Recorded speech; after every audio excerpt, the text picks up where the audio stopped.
Hello, this is Virtualis the Chess Noob, learning and having fun with chess. Sometimes you play a game of chess that is just weird. I played such a game today during a break at work. We both ended up with some odd positions and perhaps played somewhat chaotically. More than that, as per the title of this video, the themes and positions in this game between my opponent and me seem to rhyme with some unusual mirrored positions that you'd not normally see in a game. Please enjoy! Let's first start with a review. This is chess.com's algorithm, and I did sort of maintain a lead over most of the game, though you will see we both played quite inaccurately. So I played 61%, opponent about 50%. Relatively, I suppose, similar good moves and inaccuracies, and we both had our good share of blunders as well. Let's now move on to the analysis. All right, so I play here with the black pieces, opponent white. They led with e4, I play e5, and then they play bishop c4. So the bishop opening, I respond with knight f6. They counter-attack rather than defend that pawn with knight f3. So here I develop my other knight to c6 to defend that pawn. Opponent now plays c3, and I develop my my bishop to c5.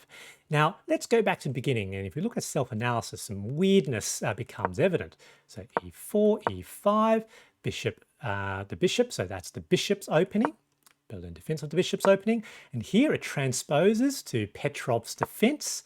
Here it transposes to the Italian game, two knights defense, and now transposes to the Ponziani, and then finally transposing to the Giuoco Piano. So very, very unusual, very unusual. And the opponent, immediately then gambits a full bishop, by capturing that pawn. And okay, captures, check with knight g5, and king to g8. And I've known from previous experience that apparently is the best move, though still very tricky. Opponent develops queen b3 with check. However, that doesn't quite work because I can play d5, which blocks, and they cannot capture back because queen cannot then capture the knight because it's protected by the queen.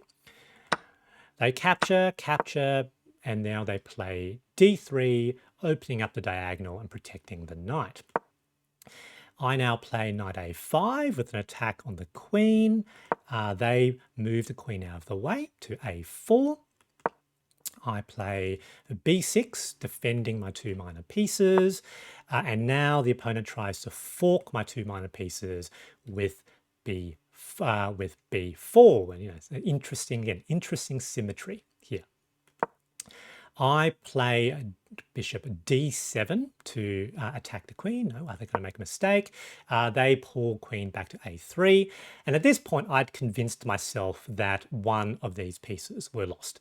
And so I decided to, maybe the opponent's whole idea infected my mind and I couldn't shake it. So I thought I would do a desperado. I'd convinced myself I'd lost that bishop.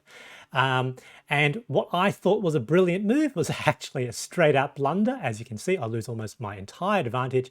And more than that, it wasn't even necessary because I could have actually just moved the bishop to e7. That pawn, of course, is actually pinned to the queen. So they can't actually capture that knight. Saw that in analysis.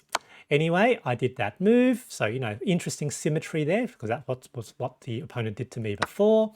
They capture, but here I place the king now in check with queen f6. They move knight to f3 to block check, and that was a good move. I pull my knight out of the way, out of that attack, so knight c6, bishop g5 with an attack on the queen, and I sidestep that with queen f5. Opponent now plays c4, and the reason why that is a blunder is that I can now straight out capture that pawn as it's now hanging. Queen cannot capture back as it's defended by the knight. However, I didn't see that in the game, and instead I played knight f4. And my logic here was that I would be able to capture that with check, and I thought most likely the opponent was going to trade pieces, and they did. and I captured back. Now, apparently queen captures was better, and this actually just puts me back to equality. That's fairly obscure to me. So that was interesting that that was the case. Queen now lining back up in that diagonal. So I decided to block that by playing queen e6. Now that is apparently bad because the opponent can now then develop their rook onto the e file, and I'm in trouble. I'm in trouble. However, it seemed to work for me. So the opponent didn't think about that and instead saw that that was blocked, and so decided to play b5 instead. However, that was a mistake. Here I played knight e5 with the idea was that I was going to capture that pawn with check the next turn.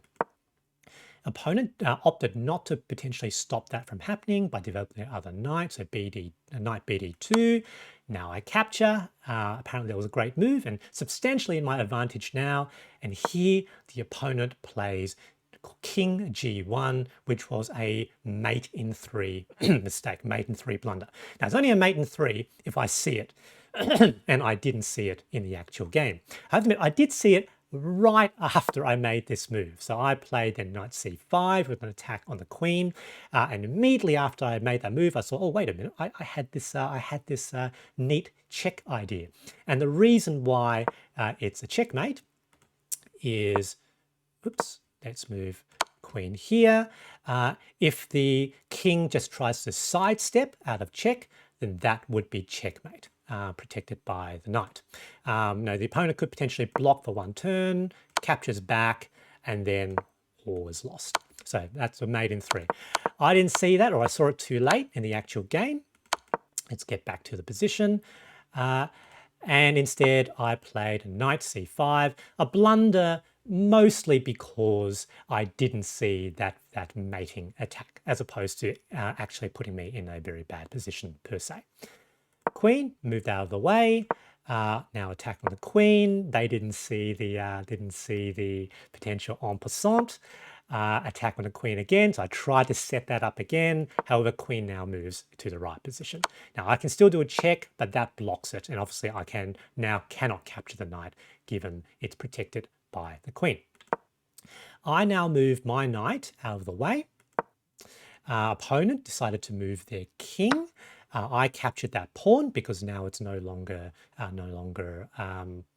got sort of an extra attacker. There we go. So I wanted that trade. Opponent thought that they could sort of counterattack my queen. However, that doesn't work because I now have knight with check. They either have to move their king out of the way, of which I would capture, or they would have to capture and I would capture back. So captures, and now I'm basically a queen up. So queen and 2 rooks versus 2 rooks and 2 knights. I should definitely be winning here. They capture a pawn, which is fine. I give a check. I could have potentially just straight up, I think, captured that knight as well, but I didn't want to lose my rook. Now I've got that move lining up for a potential battery. They move the knight out of the way. However, with this next move, the opponent is forced to lose material. So the king can either move to move to this position and stay on the back rank, of which that that rook would be lost, and even worse, that other rook would be lost right afterwards because that would be a skewer, so they wouldn't do that. What they would have to do is to move king to e2 to protect the knight, of which then that knight would be lost. In this position, the opponent opted to resign, but good game. Very, very interesting and unusual game. GG. This game was strange from the start, with a protean opening that transposed to 4 different named openings in the first 5 moves.